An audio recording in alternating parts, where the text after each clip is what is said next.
Hey y'all, welcome to Killer Queens, a true crime podcast. I'm your host Torella, and like most millennials, I've always had an obsession with true crime. On KQ, you'll find light true crime stories, millennial hypes and gripes, some adult language, and maybe a special guest here and there. Just like a 90s sleepover, we're just a couple BFFs hanging out, so gather round and let's launch right into it.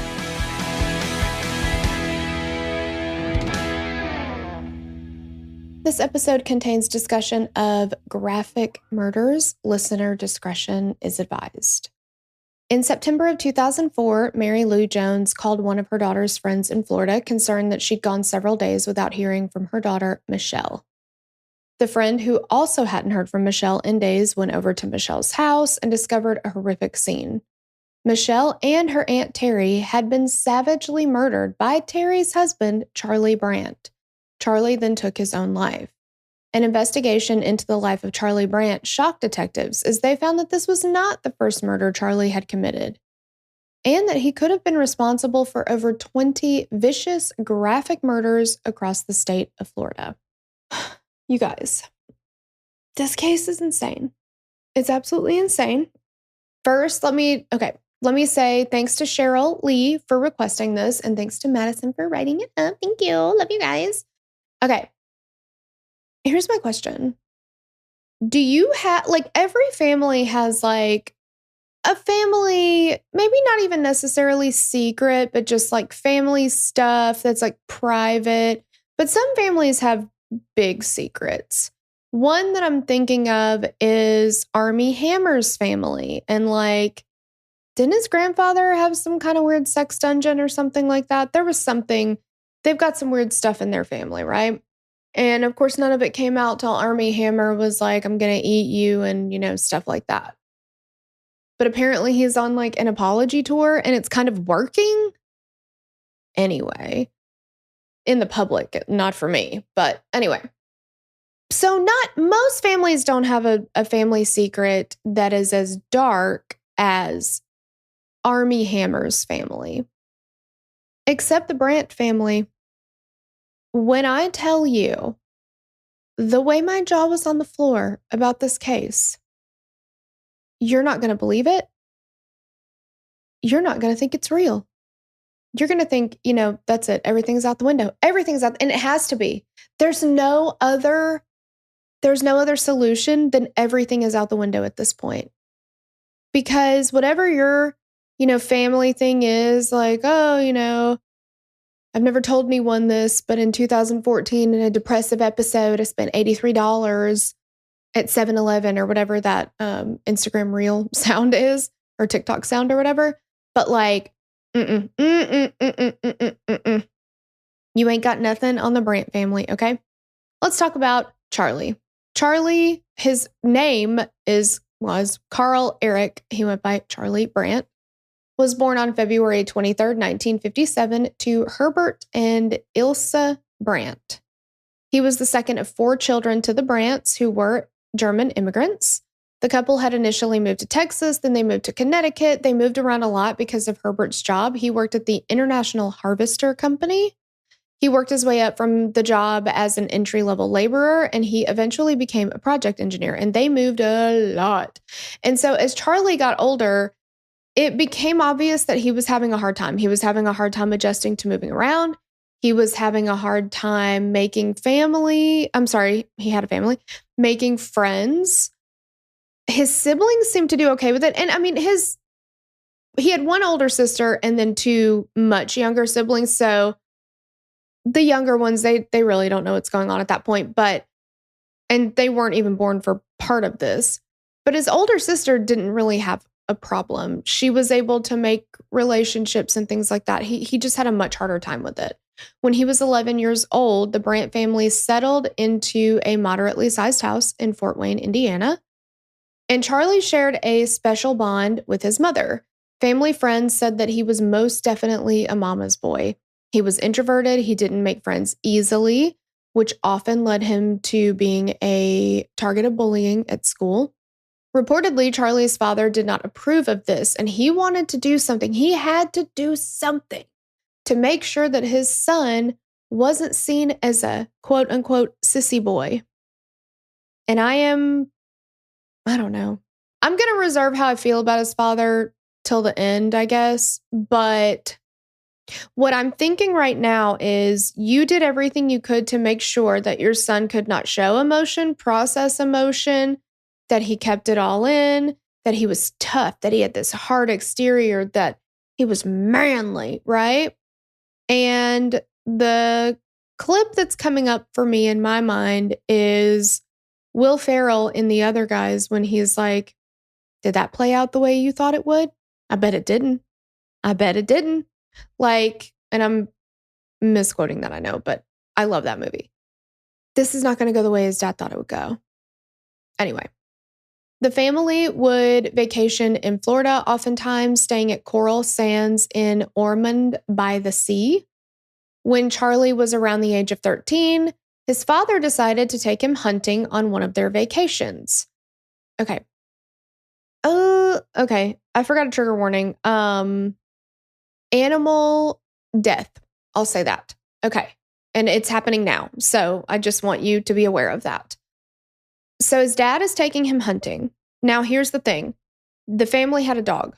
Charlie was absolutely attached to this dog. He loved this dog very much. They'd had it for many years. He loved the dog. He loved this dog. His dad did not like the dog. His dad did not like the fact that Charlie was attached to the dog. That was a sissy move to him, right?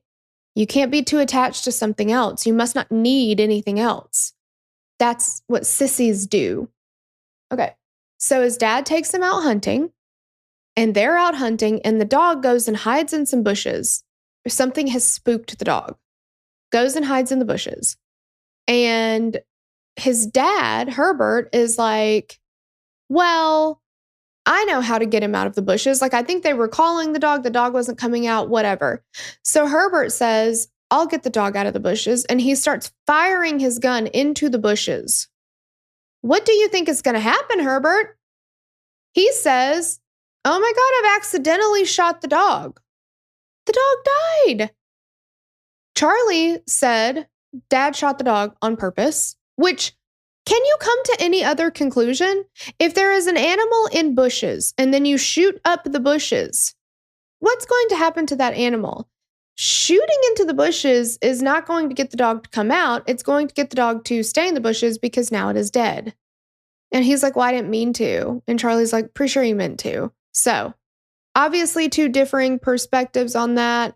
You make of it what you will, or you make your own judgment. But I can tell you that if you know there are people in a car and you want them to get out of the car and you shoot into the car, a reasonable expectation is that somebody will die and you're going to get charged with something. So, okay, Herbert. Anyway, I think some people have said they thought that maybe Charlie shot the dog. I don't think Charlie shot the dog. I think the dad shot the dog. And I think he did it on purpose. But anyway, they had a very strained relationship. They were not close. They did not get along, all the things. And that dog was Charlie's only friend. And so when the Brandts got back to Indiana, things were different, okay? We'll get back to that. After graduating from college in Daytona Beach and earning a degree in electronics, Charlie began working for Raytheon, the U.S. defense contractor that concentrated in manufacturing weapons. Specifically, Charlie was in charge of an operation in the Bahamas that was supposed to be intercepting illegal drugs, that were being smuggled into the U.S. Out of the blue one day, Charlie told his good friend Jim that he was going to quit that job. And Jim was like, but Charlie, why? And Charlie was like, well, Jim, I'll tell you exactly why. Thank you for asking. He tells him the story about how he'd been out standing in the water, fishing, and then he found a duffel bag full of cocaine. Eventually, Charlie said, well, someone offered to give me a 10% finder's fee for the drugs, and I accepted. And he got close to $500,000. After quitting his job in the Bahamas, Charlie moved to Florida and immediately asked Jim if he could set him up with a girl. In 1985, Jim and his girlfriend introduced Charlie to Terry Helfrich. Terry seemed to bring Charlie out of his shell. She had curly blonde hair, and her sister described her by saying she looked like the Sunbeam girl on the bread. The two had not been dating for very long when they moved into an apartment together. When Terry's sister, Mary Lou, first met Charlie, she thought he seemed laid back and a little bit of an introvert. She also said that her sister was, quote, an effervescent, outspoken, happy person. They seemed to really complement each other. I mean, this is somebody who has done pretty much the impossible with Charlie Brandt because he was such a loner. He did have such a hard time forming deep and meaningful relationships. I mean, he was good friends with Jim, and we'll talk about that more. But he didn't have this like large network of friends. And Terry seemed to, again, just really bring him out of his shell. He really connected with her. He immediately was just like head over heels in love with her.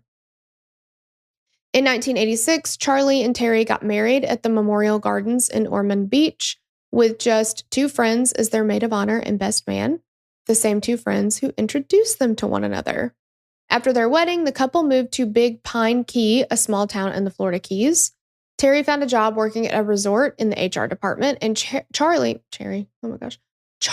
actually went back to his old job with the U.S. defense contractor, this time working out of the Keys rather than the Bahamas.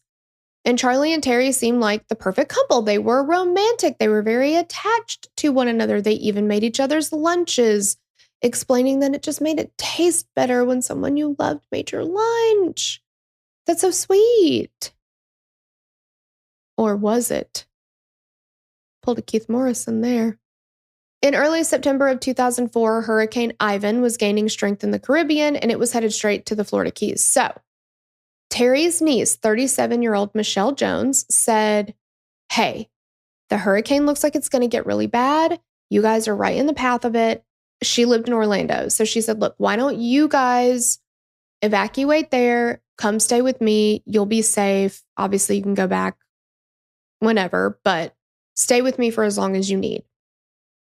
Terry and Charlie had actually stayed with Michelle once during a hurricane in 1999 and then once again in 2000 when they were having repairs done on their house. So it made sense. They were like, yep, let's do it.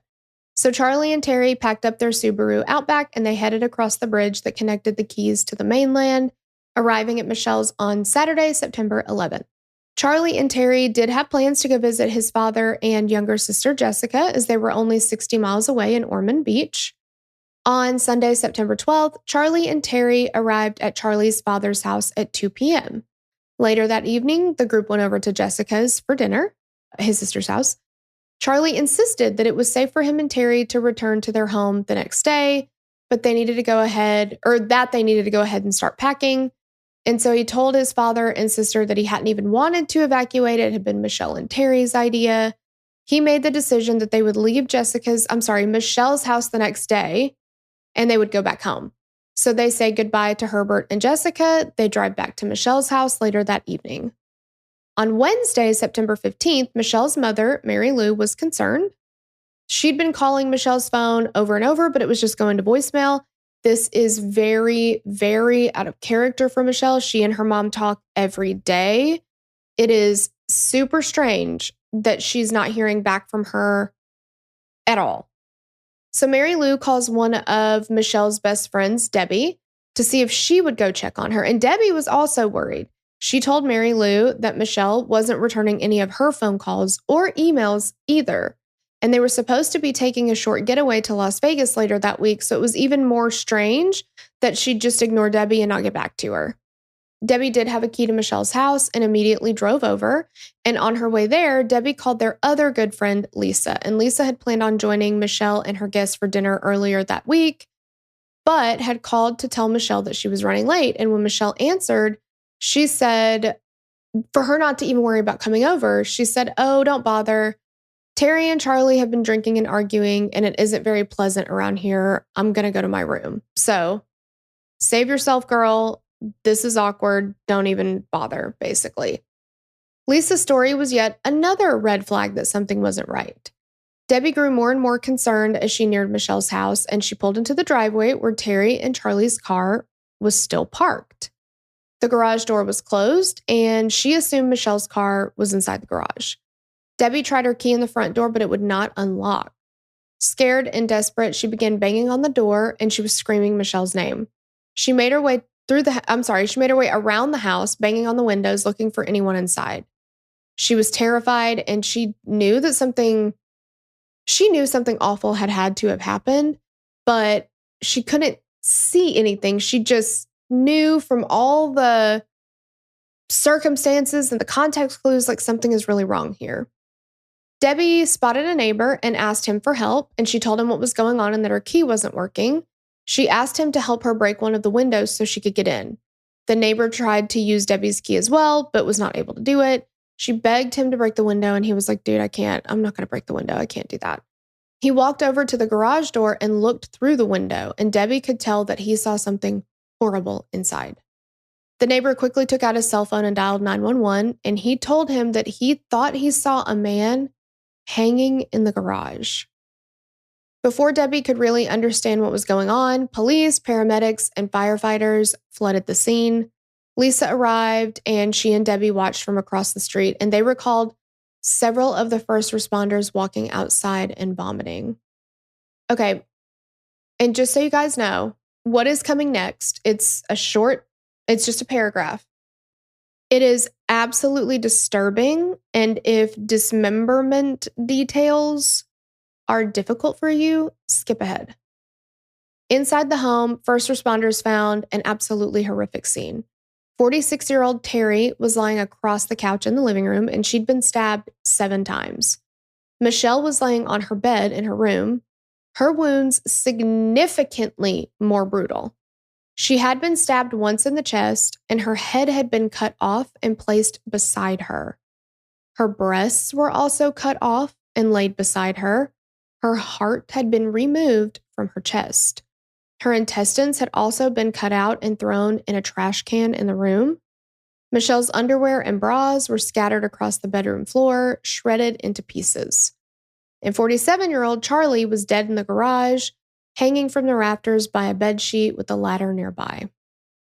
From the get-go, detectives believed that they were dealing with a murder-suicide, that Charlie had killed Terry and Michelle, and then he'd hung himself, right? All the doors and windows had been locked when they arrived. There were no signs of an intruder in the home. And also, how would an intruder get Charlie up there if he didn't want to? And that would be difficult to hang somebody from the rafters in a garage. It definitely appeared to be murder-suicide. Based on the evidence found inside the home, it appeared as though the three had dinner together. Charlie had cooked fish, and it looked as though they'd been drinking afterwards. After dinner was when Lisa called Michelle and let her know that she was running late. And Michelle said, remember, don't worry about coming over. Terry and Charlie are drinking. They're not being very good company. It's super awkward. I'm just going to go to bed. Lead investigator Rob Hemmert said that despite Charlie insisting that they leave Michelle's house the day after they'd had dinner with his father and sister, they did not leave. Apparently, Charlie had changed his mind and again insisted they stay one more night. One more. His and Terry's bags were packed. They were sitting in the front hall of Michelle's house like they were ready to leave. And Detective Hemmert told CBS News there's no reason for them to stay behind. The hurricane had passed, so he chose to stay for a reason. I think that was because he knew what he was going to do. It was determined that Charlie had used knives from Michelle's kitchen to kill both women. He'd killed Terry first, quickly, then stabbed Michelle once in her chest before slowly dismembering her. After that, Charlie had taken a shower and changed into clean clothes before hanging himself from the garage rafters. Which just also seems strange that you would do those things if you knew you were going to unalive yourself. I don't know.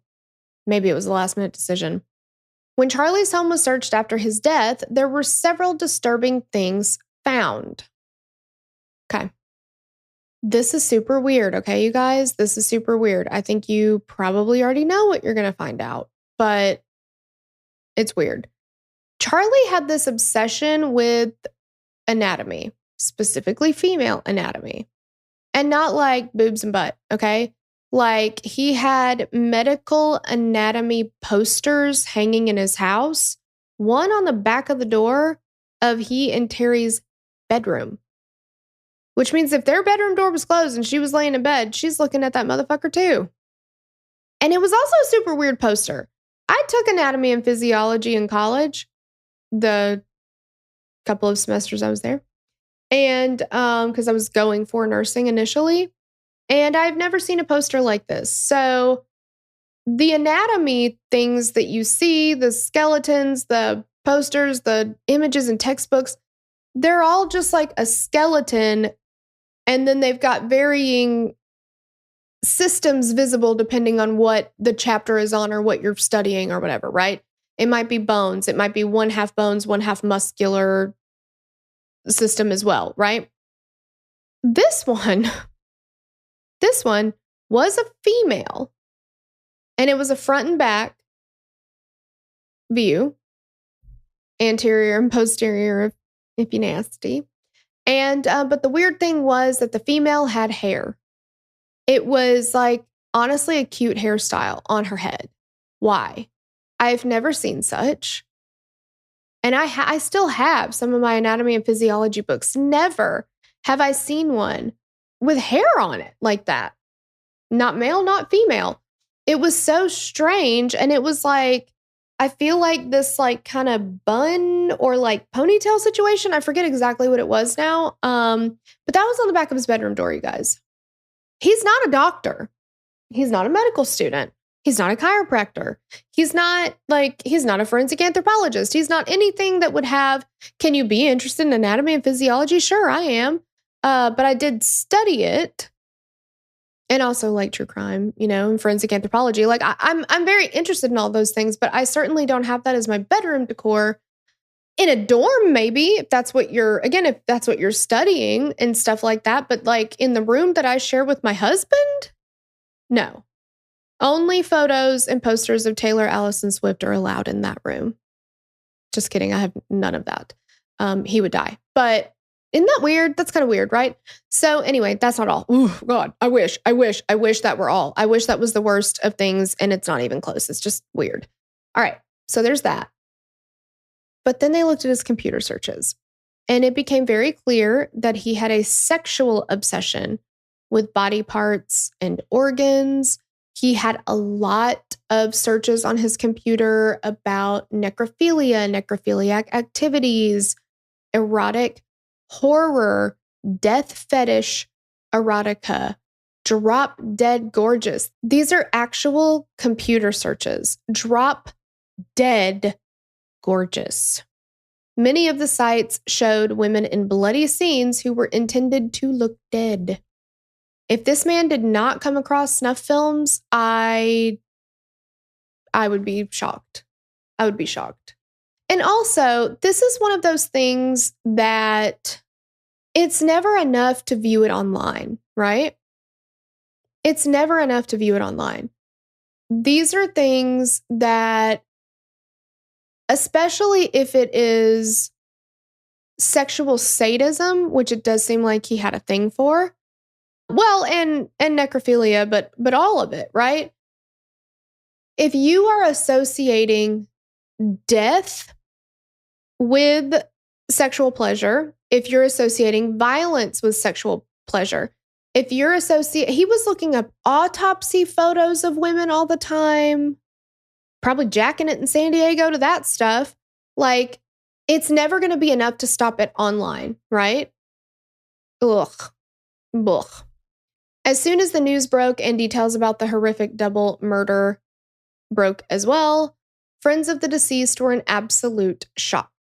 Though many found Charlie a little bit odd or eccentric, they could not imagine that he could have committed such a vicious act. One of Terry's closest friends, Melanie, said that Charlie and Terry were a perfect match. She said they treated each other well, they loved to do kind things for each other. She said, quote, "If my husband could love me 1/3 the amount that Charlie loved Terry, I'd be the luckiest woman in the whole world." Ooh, Melanie. And I'm not saying that he didn't love her. By all accounts, they had a wonderful relationship. That speaks volumes about a lot of different things, and it makes me sad for Melanie. I hope her husband loves her more now. Oh my gosh, that's just terrible.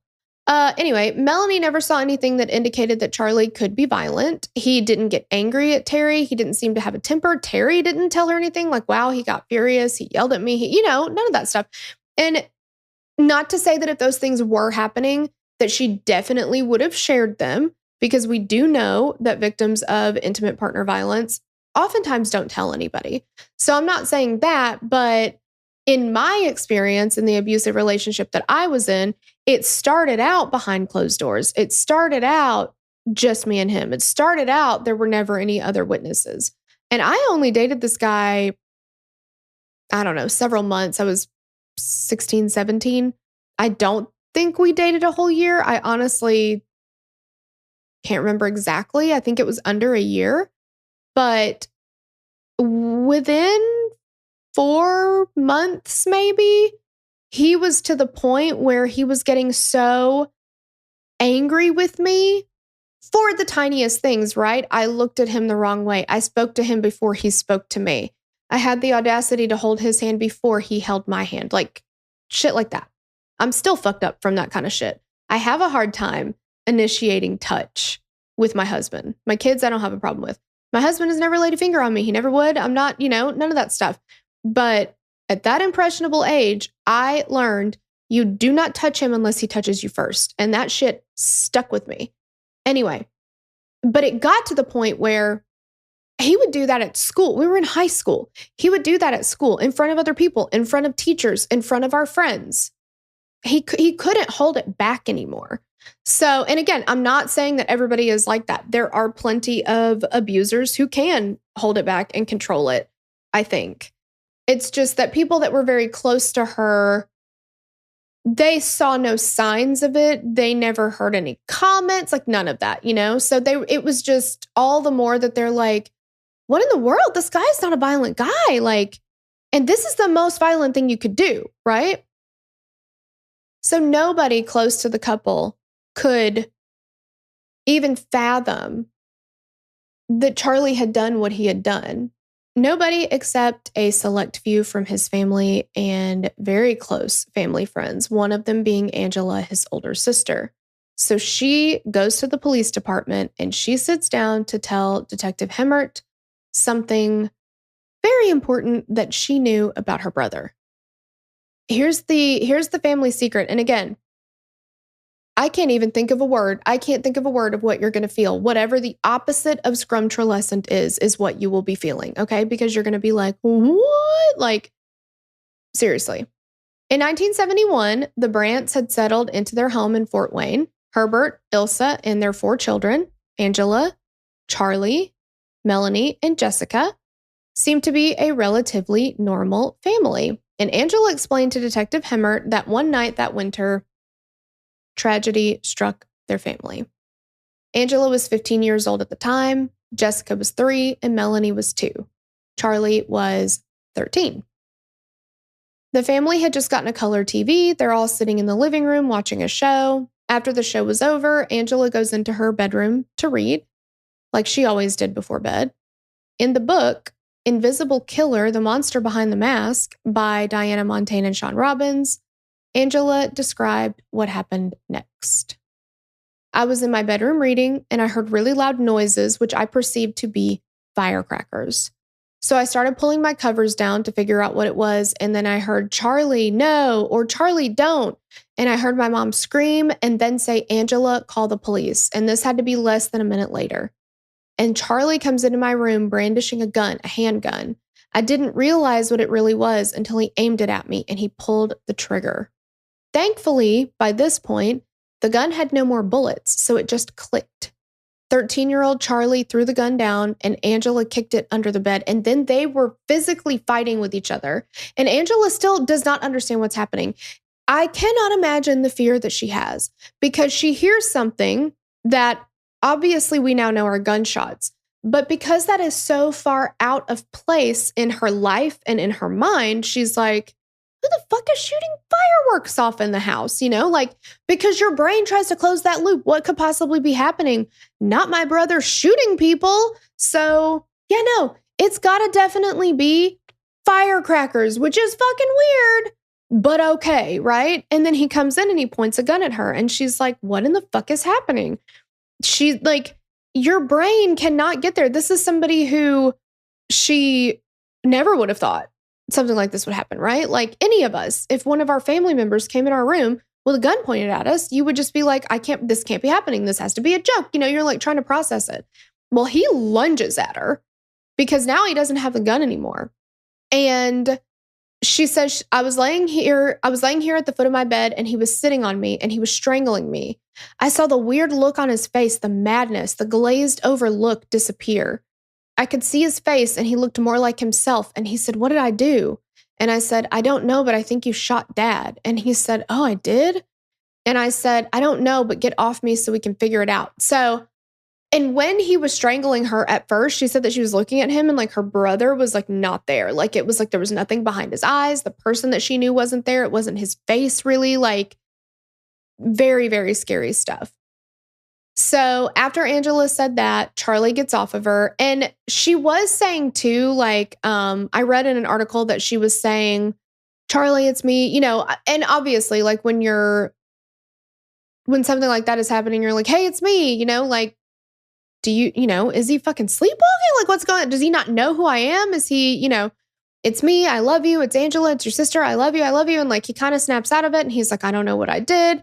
So she's still confused. She still doesn't know what's happening, but she knows that he just tried to kill her. He tried to strangle her with his bare hands. And so she has to do something. So he gets off of her and she says, "Look, we should go downstairs." And she was thinking, if we can get down the stairs, maybe I can run out the front door and get some help, right? She still had not seen her mother and father at this point. And now, more than 30 years later, Angela couldn't recall exactly what she'd said to Charlie, but she remembered saying something about like, hey, everything is going to be okay. Why don't you go gather some of your stuff, get a blanket? We're going to run away. We'll just get out of here. It'll just be the four of us. Like, go get a blanket so we can get our younger siblings. You get some stuff together. I'll get some stuff together. We'll figure this out together. And he's like, "Okay, great." So Charlie walks upstairs backwards and he says to his sister, quote, "Angie, if I go up here, you're not going to leave me, are you?" Angela assured him that she would not. But as soon as Charlie was far enough away, she bolted out the door and she ran towards the neighbors' homes. She knocked at 2 houses, but no one answered. And by this time, she could hear Charlie running after her, yelling that she had promised she would not leave him. Terrified, Angela ran into one of her neighbors' homes without even knocking. She told them that she thought that Charlie had killed her mom and dad. Officers arrived on scene shortly after. One of the officers had brought Angela back to her house to get dressed and put a coat on. And she recalled that a police officer told her that her mother was dead, but she still had not seen her father. And Angela asked to see her brother. They brought Charlie to her, who was already in handcuffs. He was hysterical. He was crying. He was apologizing to Angela. And then officers took him away. Angela continued to explain to Detective Hemmert what had happened to her mother and father. Her mother had been in the bathtub reading Time magazine, and her father was shaving in the mirror. Charlie walked in and shot both of them using all 5 bullets that were in the gun. And he'd gone and pulled the gun out of his dad's nightstand. And again, I'm not saying it's wrong to take your child hunting with you, but he was so dead set that this child would not be a, quote, sissy, that he made sure that he was doing manly things like using guns and, whatever. And God forbid we keep him locked up. And, it just, I don't know. He shouldn't have been shot. Nobody should have been shot. But also, like, there's some nature and nurture here, I think.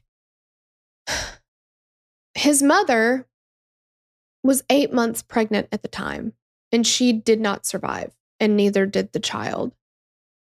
Somehow, Herbert did survive. So when Charlie walked in and his dad was shaving, his dad turned around. He said something to him, I guess, I don't know, but his dad turned around and is facing him, and Charlie shoots him a few times in the chest, and like he goes down. And then he shoots his mom as well, who again is 8 months pregnant. And she passes away. But Charlie's dad, unbeknownst to Charlie or Angela, because now he's downstairs trying to kill Angela, and then she talks him out of it, and, whatever. They don't know this, but Herbert has gotten himself to the phone and called 911. So that's how the police arrived so quickly. The courts in Indiana ordered Charlie to undergo thorough psychological testing. 3 psychiatrists evaluated him separately, all coming to the same conclusion. Charlie had no evidence of mental illness.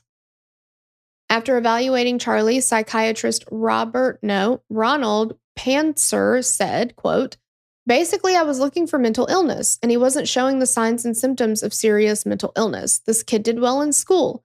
He didn't get into any trouble. He loved his family," he said, and the family said that he was a loving kid. "The guy killed his mother. She's pregnant, shot his father. We found no psychosis, no distorted thinking that would basically be a reason for this crime to be done." Okay, but you can have a mental illness and all of that be present, right? I mean, psychopath, sociopath, at the very least, antisocial disorder, like anything? I'm just kind of surprised that they couldn't find anything. I don't know. At 13, though, Charlie was too young to be charged in the criminal justice system with murder. So he was never charged. He was never brought to trial. He was sent, though, to a psychiatric hospital and stayed there for a year before being released back into his father's custody. So then Herbert takes all 4 of his children and moved them to Florida. Now, if that didn't hit you in the face, let me reiterate that. Herbert, who actually fought for Charlie to be released to his custody. And he's 14 at this point, so okay, I guess where else would he go? But he fought for him to be released to come home. And then Herbert takes the person who shot and killed his wife and unborn child, who shot and almost killed him, but also who tried to shoot and would have had there still been bullets left, and then tried to strangle his oldest daughter, Angela. And she remembers all of this. Now, he didn't try to do anything to the two younger ones, but had he succeeded with Angela, I think he absolutely would have moved on to them. He moves this child back into his house, and so Angela is now living in a house, just like she was before when he tried to kill her, with her attempted murderer and her mother's murderer. I understand that he was young. That's some shit right there. That's some shit. Not only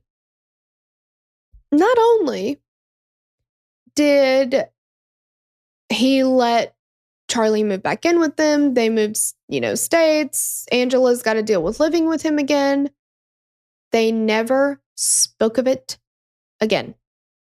Herbert never talked to Charlie about it. Herbert never talked to Angela about it. Nobody talked about it. The other people that didn't talk about it was Charlie and Terry. Terry married this man, not having known. And he doesn't have a criminal record either. But not knowing that he had murdered his mother. And he tried to murder his sister and his father too, but was unsuccessful. And by all accounts, it was a miracle that Herbert survived. He did not tell his wife this. Now, I guess you could say, well, if I told her, I thought she'd break up with me. Yeah, she probably fucking would. She has a right to know, motherfucker. She didn't know, but you know who did know? Remember Jim? Remember Jim who introduced Terry to Charlie? He knew. He knew the whole time. He knew because he was Angela's ex-husband. His sister, Angela. So he knew what had happened, and he did, quote, try to get Charlie to tell Terry. He was like, look, I really think you should tell her. I think she needs to know. And Charlie was like, I'll really think about it. And then, of course, he never did. Now, it's not Jim's fault what happened, but I have seen situations that are much less severe and much less significant where somebody who is friends was, because remember, Jim introduced them. He knew Terry on her own. He was friends with her outside of Charlie. He was supposed to be her friend. So if you find something like that out and you're like, you need to tell her. And he's like, yeah, I'm probably not going to do that. But thanks for, pointing it out. But I'm just simply not going to do that. You have the option to be like, well, if you don't tell her, I will. Because I'm her friend and she deserves to know. I'm not going to let her marry somebody who has committed a murder and not tell her. Are you kidding me? And he was like, well, I tried. I don't know what to tell you.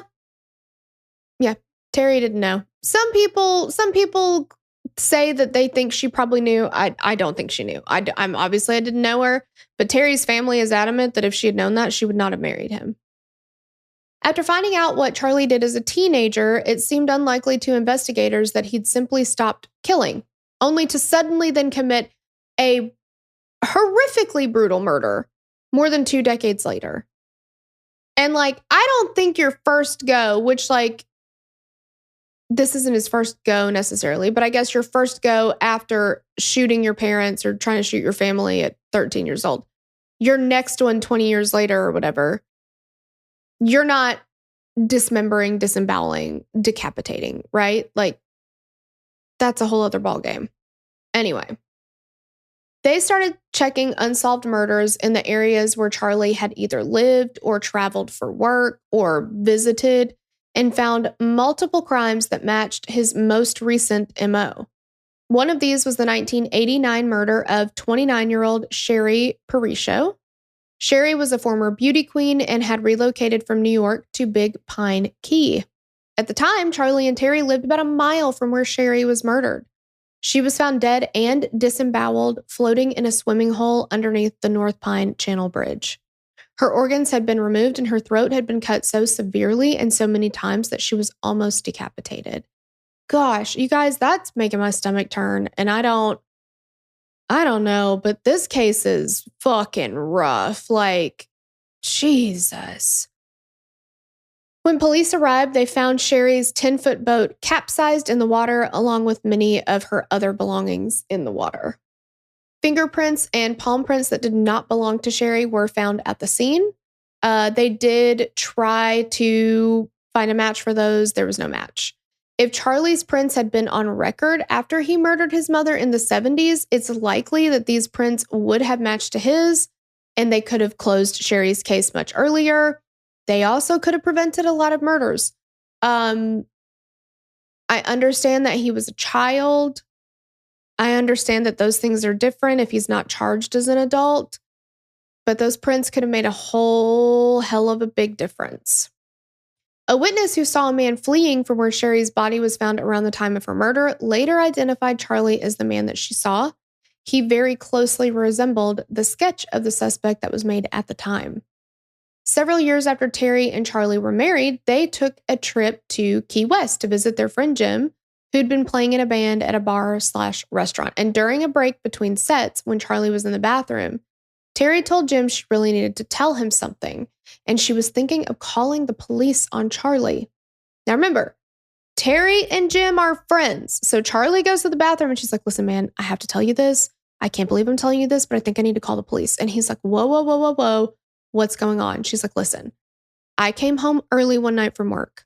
Charlie was in the fish room. He was a very avid fisher and they lived in the Keys and, whatever. She said he was covered in blood, and so was the sink. The sink had blood everywhere. And Jim was like, the fish room, it gets really bloody. That's where he's cleaning out the fish and all this stuff. She's like, there were no fish in the room. There were no fish in the room, Jim. Not even any signs of fish. And Terry then said, quote, well, you don't know this, or well, what you don't know is there was a girl that was murdered down at the bridge just a block or so away from the house, and they found her in a rowboat, mutilated, and I'm worried that he might have done it, and I've been thinking about calling the sheriff. Because it just so happens the night that she found him covered in blood and no fish was the night that this murder had occurred. And when she asked him, why the fuck is there blood everywhere? He was like, oh, I caught fish and I'm cleaning them. And she's like, or I've been cleaning them. And she didn't say anything in the moment. She's like, there's no fish here. Like, this doesn't make any sense. And Jim was like, look. I totally get what you're saying. He was cleaning fish, but there wasn't even any fish. That seems super sus. I get it. The problem is, if you call the police on Charlie and he didn't do it, I mean, that would suck. And you probably wouldn't have a marriage anymore. If I were you, I'd just forget about it. I'd forget the whole thing. I really just wouldn't think another thing about it, Terry, if I'm being honest with you. And she was like, okay, I guess I will. Charlie came back from the bathroom. They went on about their life. She never mentioned it to Jim again. Several years before Sherri's murder, on September 20th, 1978, 12-year-old Carol Lynn Sullivan disappeared from a bus stop in Austin, Florida. 2 weeks later, her decapitated head was found inside of a rusty, oh my God, paint can. That's horrific. Paint cans aren't even that big. Oh my God. Charlie was working in a nearby county at the time. Not long after Carol Lynn's murder, Charlie was having dinner with his friend Jim at Jim's mother's house. When Jim's mother brought up Carol Lynn's murder and her head being found, Jim recalled that Charlie began laughing maniacally, even spitting out the food in his mouth. And Jim later said at that moment he had a feeling Charlie had done that murder.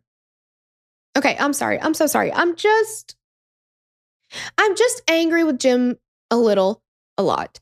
Because, all right, remember, Jim was Angela's husband before, or boyfriend. I forget which. I can't remember if they were married or not, but they had a romantic relationship.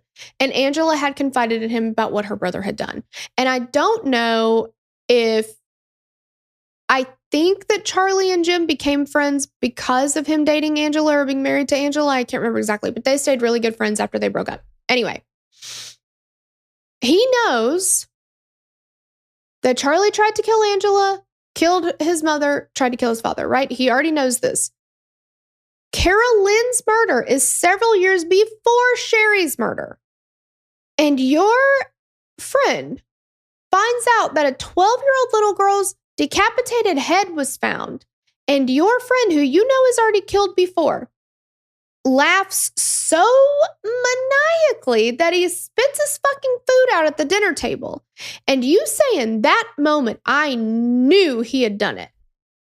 And then years later, his wife, your friend, who is now this man's wife, says he came home covered in blood. He said he was fishing, but there were no fish. And somebody was killed a block from our fucking house. She was almost decapitated. And you tell her, are you kidding me? Charlie couldn't do something like that. Just forget about it. It's probably nothing. But now you say years before that, you knew he'd killed a little girl. Oh, and by the way, your friend Terry, she's dead now. He killed her. I don't understand it. I don't understand it. What Charlie did is Charlie's fault. It's very upsetting that Jim would talk Terry out of that. When he now says years before that, he knew that this man killed a little girl. You know what I'm saying? And I know he didn't know, but he had the feeling, to dismiss Terry what are you talking about? What if nothing happened? I can't. Darlene Toler was living in a trailer park in Miami with her boyfriend and 3 children. She had a drug addiction and sometimes exchanged sex to feed her drug habit, but had been trying to turn her life around. Darlene's body was found on the day after Thanksgiving in 1995, inside of a garbage bag and wrapped in a blanket. Her body had been cut into pieces and her heart had been removed.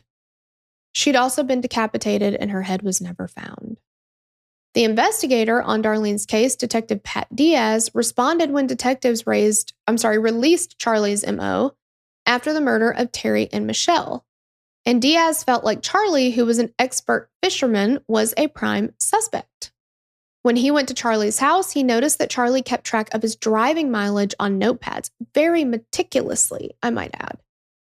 He looked at the mileage for Thanksgiving Day in 1995, and he saw a spike, indicating that he could have driven to Miami and back on that day. The only thing that didn't match with Charlie was that there were dog hairs found on the blanket that Darlene had been wrapped in. Fortunately, this was explained to Detective Diaz by Mary Lou, Michelle's mother. She explained that one of Terry's closest friends at the time of Darlene's murder had a dog grooming business, and Charlie would help out with that very often. Eventually, the dog hairs found on the blanket were tested, and they were found to be a match to one of the dogs that belonged to Terry's friend. And Detective Diaz was right. Charlie was responsible for the murder of Darlene Toler. Charlie was never officially linked to Carol Lynn's murder, but it was one of over 20 murders that detectives believe could have been committed by Charlie over the years. He was officially linked to Sherri Perisho's murder, but only after his death. Charlie Brandt is suspected of being responsible for more than 20 unsolved murders across the state of Florida, ending with the horrific murders of his wife and his niece and his own suicide. And I think that possibly what happened was, because, okay, here's another weird thing. Charlie had been obsessed with Michelle, Terry's niece. He called her Victoria's Secret because she wore Victoria's Secret brand underwear. Why he knew this, I don't know. How he knew this, I don't know. I don't know if he ever said it to her face. She seemed comfortable enough with him to invite them more than one time to come stay. Now, she, as far as I know, never invited him on his own. But with Terry, Aunt Terry and Uncle Charlie, you guys come stay with me. So I don't think that she knew this, but he definitely was super obsessed with her. She was very obviously the target of his attack. And I think, they were supposed to have already left. He decided to stay. I think he came up with the plan. He could not do what he wanted to do with Michelle anymore. He had to have it. And I think Terry obviously would have been a witness. And he couldn't stay behind and have Terry go back. What reason is he going to give for that? So they stay overnight together. And he decides, I guess, that he's got to kill Terry, get her out of the way so that he can take his time and do what he's going to do with Michelle. And I think that's why he killed Terry too. I do. Terrible. Oh my gosh, it's terrible. Michelle's parents set up the Michelle Lynn Jones Foundation to help with public awareness of what they referred to as invisible criminals like Charlie Brandt. The initiative, according to the book Invisible Killer, The Monster Behind the Mask, believes that while minors should be protected from nonviolent crimes they committed while under the age of 18, they do not have the right of non-disclosure for violent crimes, particularly murder and rape. At the very least, they argue law enforcement should be able to access that information. One of Michelle's good friends, Peggy Moore, wrote, quote, "It is important to know that if Charlie Brandt's juvenile record was not sealed, his victims would probably be alive today." My God. Honestly, I'm really sorry that any of us had to go through this together, but we did it together. We're trauma bonding. What a rough case. What a rough case. And this is like, I've covered a lot of cases. This one legitimately made my stomach turn. Ugh. Terrible. Let me know what you guys think. If you made it all the way to the end, you're a trooper. And, I love you. I'll see you next week. If you like this episode, be sure to like this episode and follow the show so that you never miss out on new episodes. Get in on the conversation on Facebook and Instagram. You can find us at Killer Queens Pod, or you can join our Facebook discussion group at Killer Queens Podcast, where we discuss cases covered on the show and all things 90s. If you want to submit a case to be covered on the show, visit killerqueenspodcast.com/case submission and just complete the form. And if we cover the case, we'll give you a shout out on the show. Lilas.